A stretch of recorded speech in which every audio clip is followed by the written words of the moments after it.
இந்த அணியை வீழ்த்துவதற்கு அதிமுக பாஜகவால் முடியாது என்பதனால் அவர்கள் செய்திருக்கிற தந்திரமான வேலைதான் நண்பர் விஜயை இறக்கி வைத்திருக்கிறார்கள்.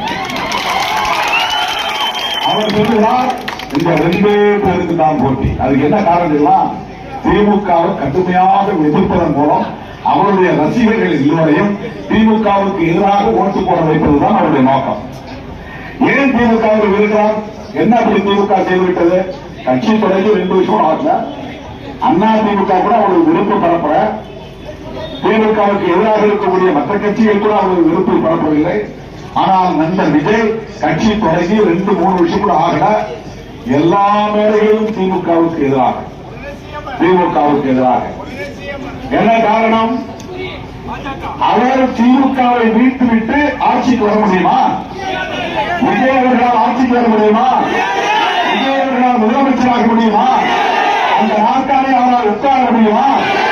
முடியாது என்பது அவருக்கே தெரியும், நமக்கும் தெரியும், அவருக்கும் தெரியும்.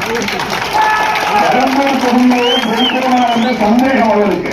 அதனால் திருச்சி கிழக்கே போயிருக்கிறார். 2 தொகுதி, 8 தொகுதி, 2 தொகுதி கொளத்தூர் போயிருக்கிறார். சாரி, எடப்பாடி மட்டும் நிற்கிறார், எடப்பாடி பழனிசாமி. ஆனா இவரு 2 தொகுதி நிற்கிறார். டவுட் விஷயம்.